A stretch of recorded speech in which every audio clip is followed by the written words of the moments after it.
여러분 반갑습니다. 우리 오늘 제 19회 사회복지사 1급 시험 사회복지조사론 42번 문제 함께 풀어볼 겁니다. 이 42번 문제는 사실 그래요.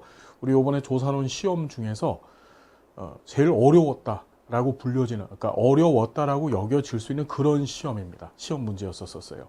그래서 이게 물론 이제 상대적이겠지만 공부를 많이 하신 우리 선생님들께서는 뭐 부담 없이 풀 수 있으셨지만 보편적으로 많이 어려웠었다. 이 문제 때문에 그렇게 이야기가 되어졌다.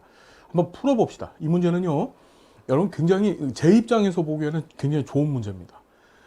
그동안 우리가 공부하셨던 단일 사례 설계에 관한 기본적인 내용들을 다 담았고, 또 누누이 강의 시간에 말씀드렸지만 이 단일 사례 설계는 사회복지 실전 기술론에서도 출제가 되잖아요. 그죠? 그래서 그 실천 기술론에서 다룰 수 있는 내용도 사실은 이 조사론에 이 문제에다 다 담아놨습니다.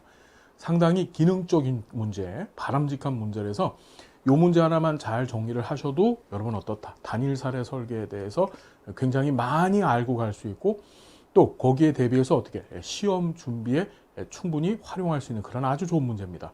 한번 볼게요. 단일 사례 설계 방법에 관한 설명으로 옳은 것 했습니다. A, B, C, D 설계는 여러 개의 개입 효과를 개별적으로 증명하기 위한 설계이다 이랬습니다.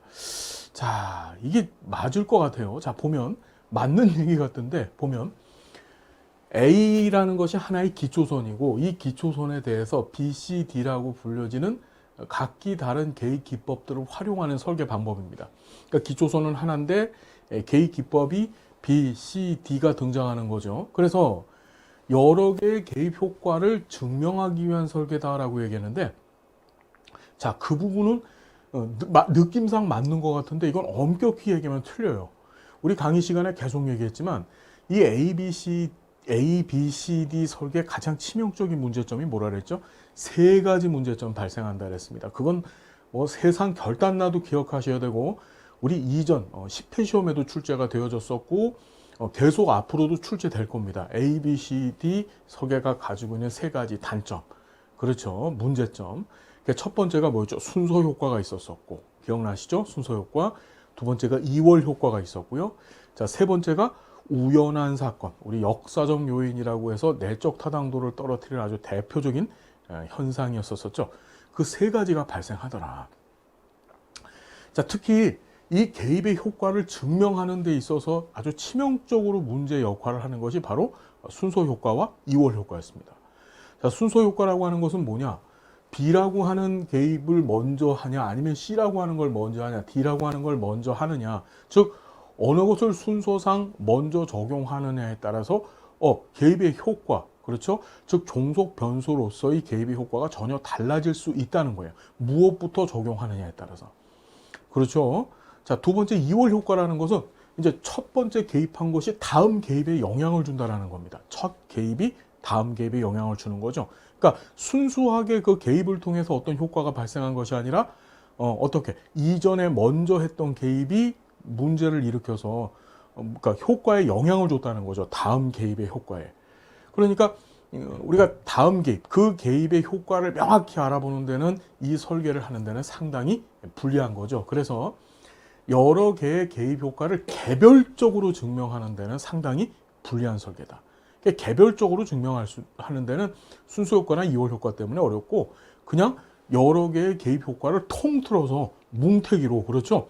그것이 여기에 영향을 준다, A라고 하는 기초선에 영향을 준다라고 하는 것을 이렇게 통틀어서 포괄적으로 보는 데는 가능하지만 개별적으로 증명하는 것은 사실은 불가능하다. 뭐 때문에 그랬다 그랬어요? 세 가지 중에 특히 두 가지 뭐였죠? 다시 한번 얘기합니다. 두 가지가 순서 효과와 2월 효과였었습니다. 반드시 기억해 두셔야 돼요. 두 번째, A, B 설계는 외부 요인을 충분히 통제할 수 있기 때문에 여러 유형의 문제에 적용이 가능하다. 이 지문도 굉장히 어려운 지문인데 뒤에는 맞습니다. A, B 설계 자체는 하나의 기초선과 그 기초선에 대해서 어떻게 하나의 개입만을 하는 설계 유형이에요. 그러다 보니까 설계 유형이 굉장히 쉽습니다. 아주 단촐하죠. 그렇죠. 그러다 보니까 여러 유형의 문제에 그냥 적용하기, 즉 사용하기가 쉽다는 겁니다.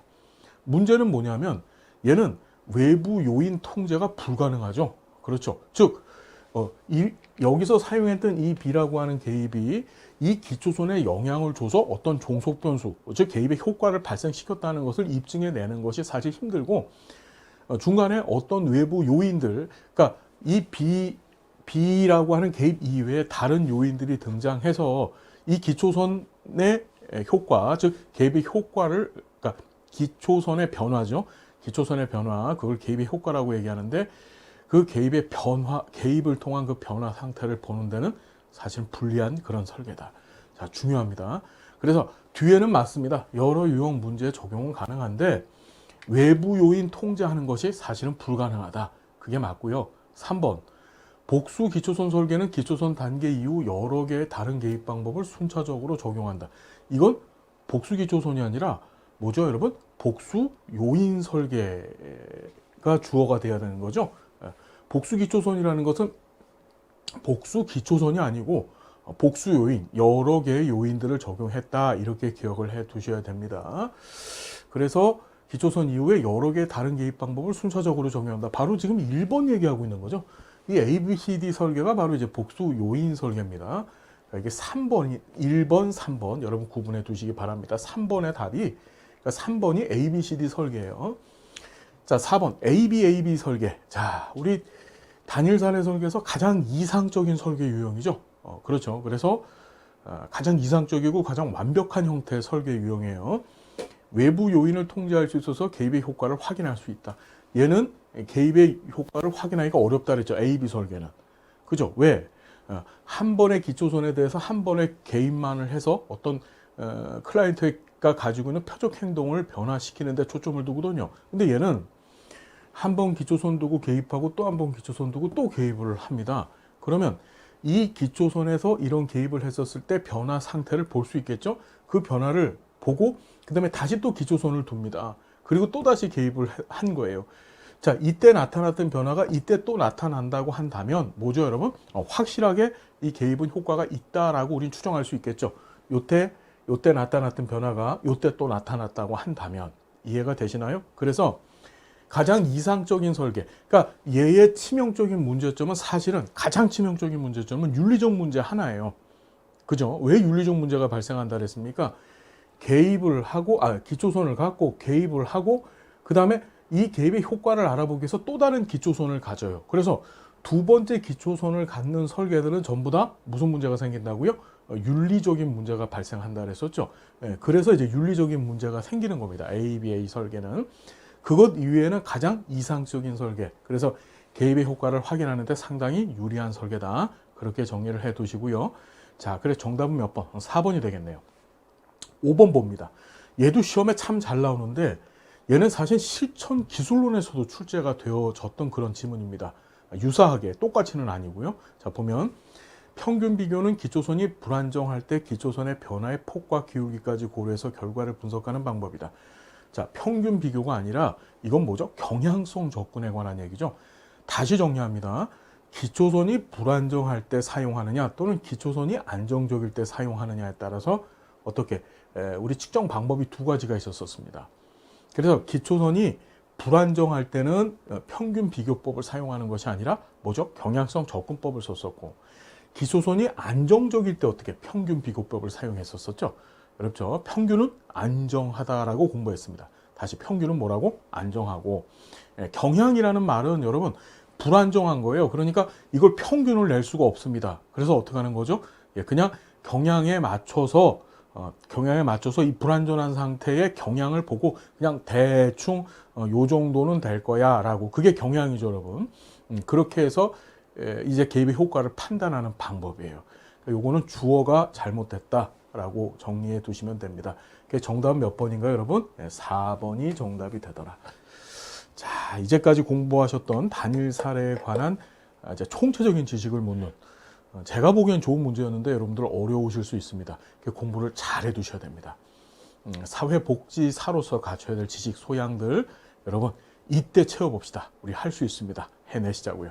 감사드리고요. 다음 시간 또 행복한 모습으로 여러분 만나 뵙겠습니다. 고맙습니다.